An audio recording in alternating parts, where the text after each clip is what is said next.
திருப்பூர் மாநகரில் இந்த திடக்கழிவு மேலாண்மை பிரச்சனை குறித்து மக்கள் இங்கே இருக்கிற பொதுமக்கள் 30 நாட்களுக்கு மேலாக போராடி கொண்டிருக்கிறார்கள் என்பதை தெரிந்து இன்று இங்கே வந்து பார்வையிட வந்திருந்தோம். நான் அங்கே வரத்துக்கு முன்னாடி அதை பற்றி இப்போ படித்தேன், நான் நியூஸ் பேப்பரில் படித்தேன். ஆனால் நேரில் வந்து பார்க்குறப்ப உண்மையிலுமே அதிர்ச்சியாக இருக்குது. இங்கே இருக்கிற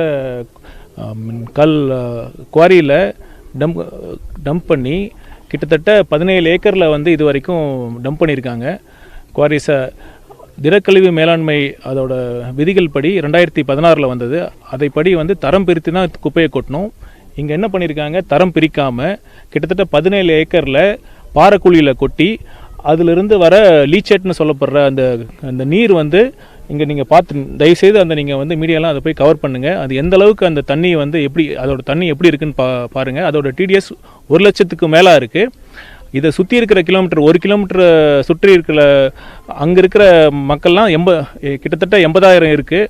இன்னும் ஒரு 8 கிலோமீட்டர் போனால் 8,000 அளவுக்கு TDS இருக்குது.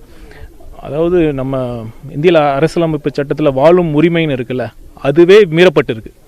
அடிப்படை வாழும் உரிமை இங்கே இருக்கிற மக்களுக்கு அது வந்து மீறப்பட்டிருக்கு. உண்மையிலுமே ரொம்ப அதிர்ச்சியாக இருக்குது. இதற்கு காரணம் என்னென்னா பார்த்தீங்கன்னா, இங்கே திருப்பூர் மாநகராட்சியில் மட்டும் 28 MCC, அதாவது மைக்ரோ கம்போஸ்டிங் சென்டர், அதோட பணி என்னென்னா இங்கே இருக்கிற குப்பைகளெல்லாம் கலெக்ட் பண்ணி அதை தரம் பிரித்து உரமாக கன்வெர்ட் பண்ணலாம், அதை வருவாயாக கூட அது மாற்றலாம். ஆனால் என்ன அதிர்ச்சியான விஷயம்னா, அது ஒரு சென்டர் கூட ஒழுங்காக செயல்படலை. இதில் வந்து இன்னொரு விஷயம் என்னென்னா, இந்த குப்பையை கலெக்ட் பண்ணுறதுக்கு ப்ரைவேட்டில் கான்ட்ராக்ட் விட்டுருக்காங்க. 1 கிலோவுக்கு 4 ரூபா பக்கம் அவங்களுக்கு நம்ம அரசாங்கம் வந்து மக்கள் வரி பணத்தில் நமக்கு கொடுத்துட்ருக்கோம். ஆனால் அந்த பணியை வந்து அந்த அமைப்புகள் அந்த கான்ட்ராக்டை சரியாக செய்கிறாங்களான்னா சுத்தமாக கிடையாது.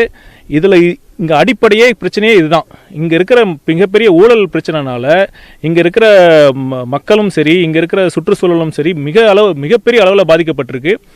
இது வந்து அந்த திமுக அரசு தெரிஞ்சு தான் பண்ணுறாங்க. அவங்களால வந்து கண்டிப்பாக வந்து இவ்வளோ நாள் அவங்களால பண்ண முடியும்னா கண்டிப்பாக பண்ணியிருக்க முடியும். அவங்களால முடியாது. ஏன்னா இது வந்து அவங்க புலிவால் பிடிச்ச கதையாக இருக்குது. கான்ட்ராக்டர்ஸ் வந்து பணம் வாங்கியிருக்காங்க. அவங்க வந்து இதை வந்து அவங்களால கேள்வி கேட்க முடியாது. இதுதான் இங்கே அடிப்படை பிரச்சனை.